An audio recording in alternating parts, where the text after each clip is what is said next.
Welcome to MB classes. 6th class general science third లెసన్లో part 2 ఆహారపు గొలుసు. జీవులకు వాటి జీవక్రియను నిర్వహించడానికి ఆహారం అవసరం. ఆహారాన్ని ఎలా పొందుతున్నాయి అనే దాని ఆధారంగా జీవులను వివిధ రకాలుగా వర్గీకరించడం జరిగింది. అవేంటివి? ఉత్పత్తిదారులు, వినియోగదారులు. ఉత్పత్తిదారులు వాటి ఆహారాన్ని అవే తయారు చేసుకుంటాయి. ఉత్పత్తిదారులు అంటే తమ ఆహారాన్ని అవే తయారు చేసుకుంటాయి కాబట్టి వాటిని ఉత్పత్తిదారులు అంటారు. ఫర్ ఎగ్జాంపుల్ మొక్కలు. ఇవి సూర్యుని శక్తిని ఉపయోగించి తమ ఆహారాన్ని తయారు చేసుకునే ఏ జీవి అయినా ఉత్పత్తిదారే అవుతుంది. ఓకే, నెక్స్ట్ వినియోగదారులు. మొక్కలు లేదా జంతువులను తినే జీవులను వినియోగదారులు అని అంటారు. జంతువులు వాటి ఆహారాన్ని అవి తయారు చేసుకోవు కావున జంతువులన్నీ వినియోగదారులే. ప్రకృతిలోని సమతుల్యతను సాధించడానికి జంతువులు స్పష్టమైన ఆహారపు అలవాట్లను అనుసరిస్తాయి. ఆహార అలవాట్ల ఆధారంగా వినియోగదారులను నిర్దిష్టమైన సమూహాలుగా రకరకాలుగా వర్గీకరించవచ్చు. అది ప్రాథమిక వినియోగదారులు, సెకండ్ వన్ ద్వితీయ వినియోగదారులు, థర్డ్ తృతీయ వినియోగదారులు. Okay, yes. ప్రాథమిక వినియోగదారులు ఇవి ఉత్పత్తిదారులను తింటాయి. ప్రాథమిక వినియోగదారులు ఏంటి? ఉత్పత్తిదారులను తింటాయి. అంటే కొన్ని కీటకాలు, కుందేలు, ఆవు వంటి శాకాహారులు ఈ సమూహంలోనికి వస్తాయి. ప్రాథమిక వినియోగదారుల సమూహంలోకి వచ్చేటువంటివి శాకాహారులు. అవి మొక్కలను తింటాయి కాబట్టి శాకాహారులు ప్రాథమిక వినియోగదారులకి. అంతే కదా. ఉత్పత్తిదారులను తినే ఉత్పత్తిదారులు అంటే తమ ఆహారాన్ని తామే తయారు చేసుకుంటాయి కాబట్టి వాటిని ఉత్పత్తిదారులు అంటారు.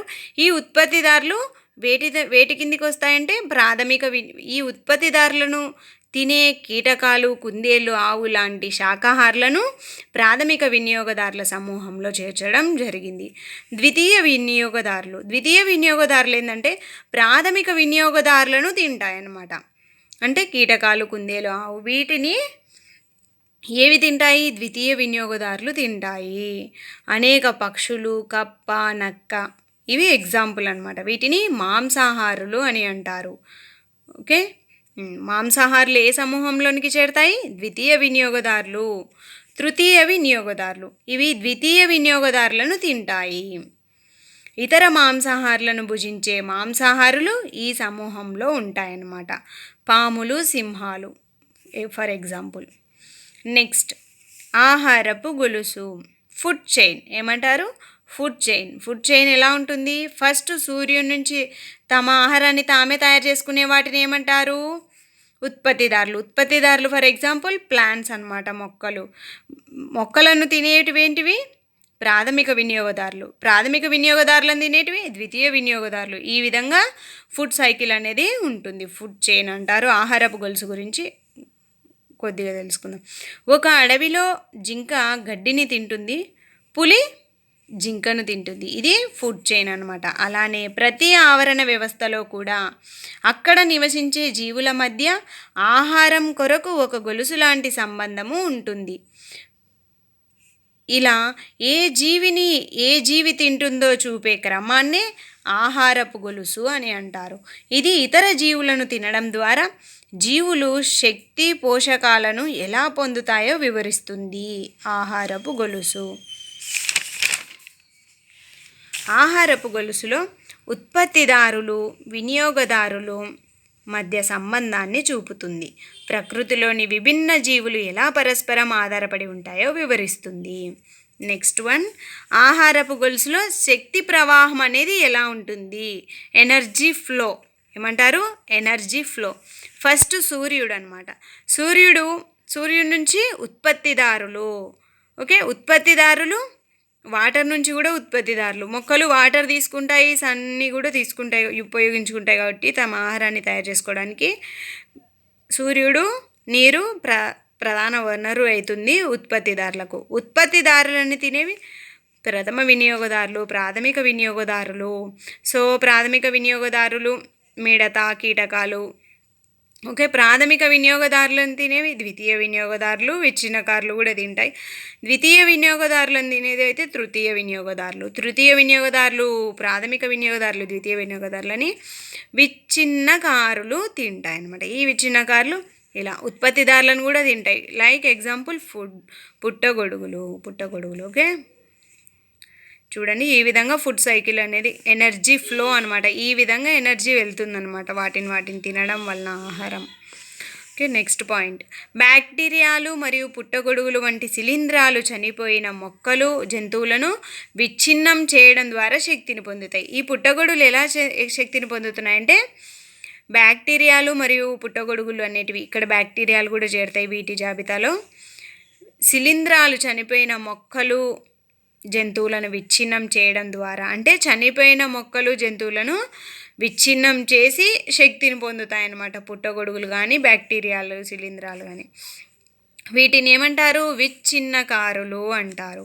ఇవి సంక్లిష్ట పదార్థాలను మట్టిలో కలిపి మొక్కలచే వినియోగించబడే సరళమైన పదార్థాలుగా మార్చుతాయి.